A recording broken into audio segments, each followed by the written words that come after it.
এবার আসি প্র্যাকটিক্যাল পরীক্ষা বা ব্যবহারিক পরীক্ষা নিয়ে। তোমরা জানো ব্যবহারিক পরীক্ষাতেও কিন্তু আলাদা করে পাস করতে হবে। 25 মার্কসে তোমাকে অ্যাটলিস্ট 9 মার্কস পেতেই হবে। তাহলে ব্যবহারিক পরীক্ষার ক্ষেত্রে যা অবশ্যই করতে হবে, তোমরা জানো কভার পেজ বা প্রথম পেজে, প্রত্যেকটা ব্যবহারিক খাতার প্রথম পেজে তোমরা চেষ্টা করবে মোলাট লাগাতে, অথবা এক্সট্রা একটা ছোট কাগজে অ্যাটলিস্ট নাম, এসএসসি পরীক্ষার রোল, রেজিস্ট্রেশন নাম্বার, ডিভিশন বা বিভাগ, সায়েন্স, কমার্স নাকি আর্টস, আর সাবজেক্টে লিখবা কোন সাবজেক্টে প্র্যাকটিক্যাল খাতা এটা। তো এটা লিখবা খাতার ক্ষেত্রে, প্র্যাকটিক্যাল খাতার ক্ষেত্রে বা নোটবুকের ক্ষেত্রে।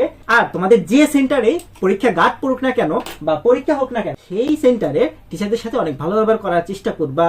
স্যারদের বিরুদ্ধে কখনো যাবা না, স্যারদের সাথে সবসময় ভালো ব্যবহার করার চেষ্টা করবা। পরিষ্কার পরিচ্ছন্ন পোশাক পরিধান করে পরীক্ষা হলে যাবা। আর ভাইবা সবচেয়ে বেশি গুরুত্বপূর্ণ। তোমাদের প্র্যাকটিক্যাল পরীক্ষা A+ নির্ভর করে মোটামুটি ভাইবার উপরে। ভাইবাতে তোমরা যত ভালো অ্যান্সার করতে পারবা, আর ক্ষেত্রে ব্যবহারিক পরীক্ষা ভালো নাম্বার পেতে তত বেশি হেল্পফুল হবে। সো ভাইবার ক্ষেত্রে তুমি যদি স্যার যে কোশ্চেনটা করবে, স্যার বা ম্যাডাম যে কোশ্চেনটা করবে সেই কোশ্চেনটার এক্সাক্ট অ্যান্সার বা সঠিক অ্যান্সার জানো, তাহলেই মাত্র বলবা। তা নইলে তুমি যদি কনফিউশন থাকে বা তোমার যদি মনে না থাকে, তাহলে তোমরা কিছু বলার দরকার নেই, শুধু ডিরেক্টলি বলে দিবা সরি স্যার বা সরি ম্যাডাম পারছি না।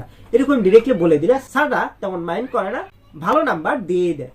বায়োলজি বা জীববিজ্ঞান প্র্যাকটিক্যাল পরীক্ষার ক্ষেত্রে তোমাদের মার্কসগুলো এভাবে ডিস্ট্রিবিউশন হয়ে থাকে। পরীক্ষণে 15 মার্কস, ফলাফল ব্যাখ্যাতে 4 মার্কস থাকে। পরীক্ষণ থাকবে, তোমাকে 6-7টা পরীক্ষণ দেবে, ওখান থেকে যে কোনো একটা পরীক্ষণ অ্যান্সার লিখতে হবে। টিচার সিলেক্ট করে দিতে পারে, অথবা তুমি নিজের পছন্দের মধ্যে যে কোনো একটা লিখবা। এখানে পরীক্ষণ সম্পন্ন করার জন্য তোমাকে 15 মার্ক দেওয়া হবে। ফলাফল ব্যাখ্যা করতে বলবে, যে পরীক্ষাটা করেছো সেখানকার 4 মার্কস, এবং মৌখিক পরীক্ষা থাকবে 4 মার্ক, এবং ব্যবহারিক খাতা বা প্র্যাকটিক্যাল খাতার উপর মাত্র 2 মার্কস থাকবে। সো এই হলো 25 মার্ক। এখন আসি বায়োলজিতে মৌখিক পরীক্ষা আসলে কি ধরে থাকে।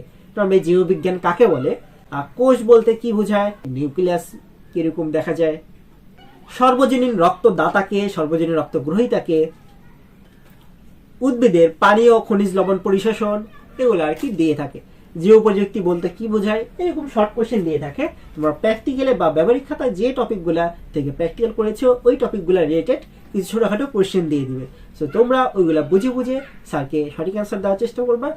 বায়োলজি 1 নম্বর পরীক্ষণের ক্ষেত্রে কোন কোশ্চেনগুলো সবচেয়ে বেশি গুরুত্বপূর্ণ, আমি চেষ্টা করতেছি কিছু নমুনা কোশ্চেনগুলো দিয়ে দেওয়ার জন্য। আসলে এইভাবেই আসলে প্রত্যেকটা বোর্ডে একই কোশ্চেন চলে আসে প্র্যাকটিক্যাল পরীক্ষার ক্ষেত্রে। সো তোমরা দেখে নাও কোন প্র্যাকটিক্যাল পরীক্ষাগুলো গুরুত্বপূর্ণ।